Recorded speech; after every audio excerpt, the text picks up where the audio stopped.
ഞാൻ ചെയ്യുന്ന ഒരു രീതിയാണ് ഇത്. ഞാൻ വിശദമായിട്ട് പറഞ്ഞുതരാം ഇതിൽ എന്തൊക്കെയുണ്ടെന്ന്.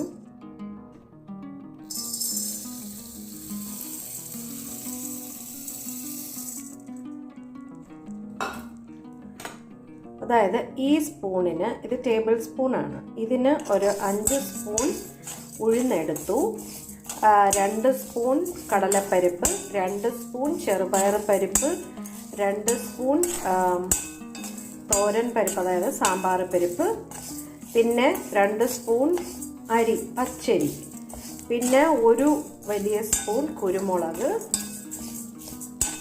പിന്നെ കല്ലുപ്പ്. ഇത് കറിവേപ്പില ഞാൻ ആദ്യം ഇട്ടത് എന്തുകൊണ്ടെന്ന് വെച്ചാൽ ഞാൻ കറിവേപ്പിൽ നിന്ന് പറിച്ചിട്ട് വന്നിട്ട് അത് കഴുകിയായിരുന്നു. അപ്പോൾ കഴുകിയപ്പോൾ അതിന് നനവുണ്ടല്ലോ, ആ നനവ് ഉണങ്ങാൻ വേണ്ടിയിട്ടാണ് ഞാൻ ആദ്യം തന്നെ കറിവേപ്പില ഇട്ടത്. ഇനി ഇത് നന്നായിട്ട് മൂക്കുന്നത് വരെ ഒരേപോലെ കൈയെടുക്കാതെ ഇളക്കുക. കൈയെടുക്കാതെ ഇളക്കിയിട്ട് വേണം ബാക്കി കാര്യം നമുക്ക് ചെയ്യാനായിട്ട്.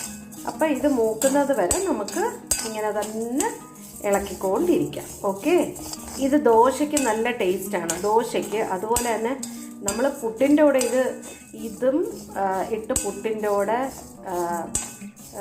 കുഴച്ചിട്ട് ഒരു മുട്ട പൊരിച്ചതും ഉണ്ടെങ്കിൽ സുഖമായിട്ട് കഴിക്കാൻ പറ്റും കേട്ടോ. ആരും ചെയ്തു നോക്കാത്തൊരു കോമ്പിനേഷൻ ആയിരിക്കും, പക്ഷേ ഞാൻ ചെയ്തു നോക്കിയിട്ടുണ്ട്, എനിക്ക് നല്ല ഇഷ്ടപ്പെട്ടതുകൊണ്ടാണ് പറയുന്നത്.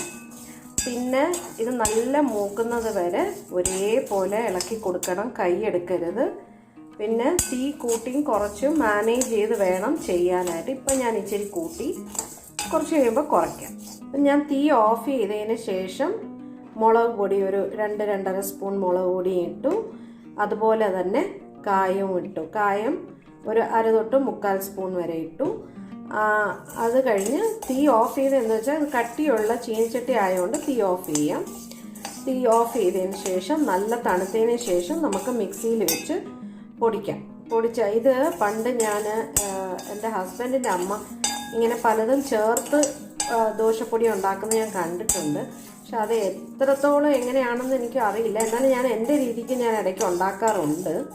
അതുപോലെ ഞാൻ നിങ്ങൾക്കും കൂടെ കാണിച്ചു തരാമെന്ന് വിചാരിച്ചു. ഇത് നല്ല ഗുണവുമാണ്. നിങ്ങളൊന്ന് ട്രൈ ചെയ്ത് നോക്കണം. നോക്കിയിട്ട് എന്നോട് പറയണേ താഴെ കമൻറ്റ് ബോക്സിൽ വന്ന്.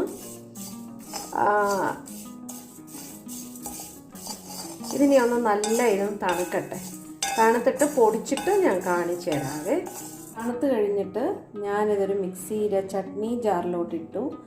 ഇനി ഞാൻ പൊടിച്ചിട്ട് കാണിച്ചു തരാമേ. നല്ല പൊടിഞ്ഞിട്ടുണ്ട്. ഇത് നമുക്ക് എണ്ണ ഒഴിച്ച് ചാലിച്ചിട്ട് ദോശയ്ക്ക് ഇഡലിക്കും ഒക്കെ ഉപയോഗിക്കാം. ഞാൻ ഉപ്പെല്ലാം നോക്കി, ഉപ്പും എരിയും എല്ലാം കണക്കിനുണ്ട്. എണ്ണ ഒഴിക്കുമ്പോൾ ഇച്ചിരി എരി കൂടുതൽ നിന്നാലും കുഴപ്പമില്ല. എണ്ണ ഒഴിച്ച് അരിക്കുമ്പോഴത്തേക്ക് ആ എരിവ് കണക്കാകും. നല്ല ടേസ്റ്റാണ്. ഉണ്ടാക്കി നോക്കി എല്ലാവരും അഭിപ്രായം പറയണേ. കൊള്ളാമെങ്കിൽ എണ്ണ ഒഴിച്ച് ചാലിച്ചിട്ട് കാണിച്ചു തരുന്നതാണ്. കണ്ടോ,